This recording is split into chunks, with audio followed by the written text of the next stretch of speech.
des souvenirs à vous, j'en sais rien, mais en tout cas, c'est toujours le problème. Hein. Christophe Soumillon, André Dupré, ils sont toujours un peu sous-cotés, mais pas que. C'est pas que. Qu'est-ce que je peux également vous dire que pour le numéro 9, Vanderina, Freddy me dit que c'est un peu dur au papier, mais il tente le coup parce que récemment il a trouvé que la distance était un peu longue et il va la tester sur ses 100 mètres. En tout cas, sachez qu'elle est bien. La distance devrait lui convenir, mais que l'eau est un peu dure, donc plutôt pour une place. Freddy Head, justement, vous en parliez, il a enlevé cette course par 2 fois au cours des 4 dernières années.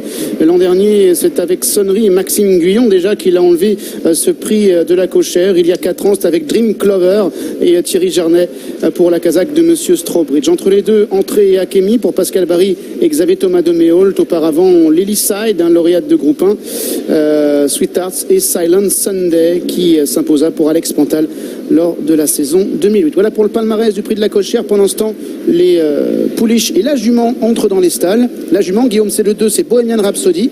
Elle est associée à Christiane de Muro. Elle a fait un truc l'autre jour à Vichy, parce qu'elle était battue par une bonne jument de l'écurie d'Elzangle. Pretty Girl. Qui avait vraiment bien gagné, mais elle était bonne deuxième. C'est une pouliche qui est dure, qui a du fond, qui peut prendre une place, me semble-t-il. Elle est à 12 contre 1. Une fille de Dim Diamond et de Solina. Deuxième du Jacques de Brémont. Battue d'un rien, d'un nez, face à Pretty Girl. Sinon, elle serait lauréate de l'Easted. Et si elle avait été lauréate de l'Easted, elle aurait porté encore 2 kilos supplémentaires.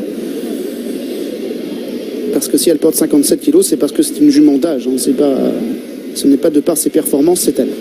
Sans tirer de conclusion trop hâtive, on avait une impression qu'il était quand même très compliqué de refaire du terrain. Et que les pouliches, quand étaient aux avant-postes, ont été au poteau, parce qu'il est fait aux avant-postes.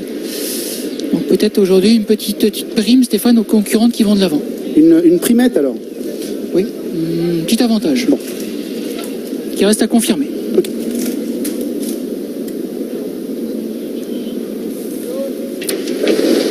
La deuxième est derrière l'Easted de cette journée à Chantilly. Le prix de la Cochère, Fonds européen de l'élevage, 1600 mètres à couvrir.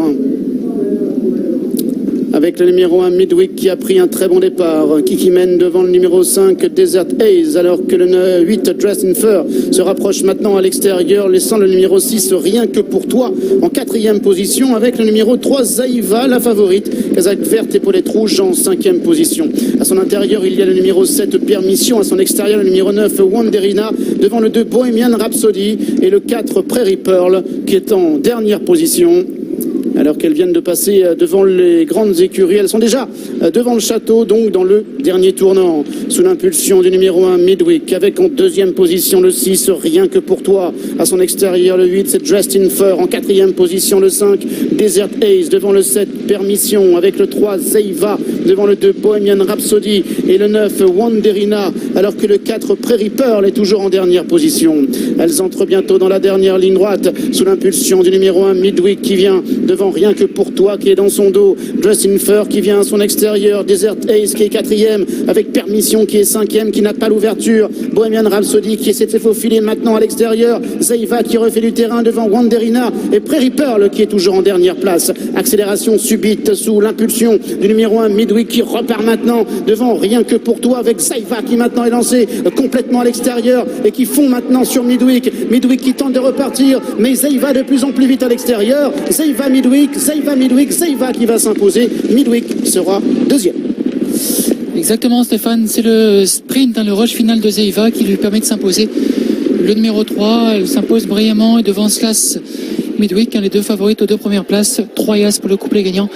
Et la 3e place est quand même plus pointue. On a côté code ring pour toi le numéro 6, mais je pense qu'elle est battue tout à la fin, soit par le numéro 9 Vanderina, soit au centre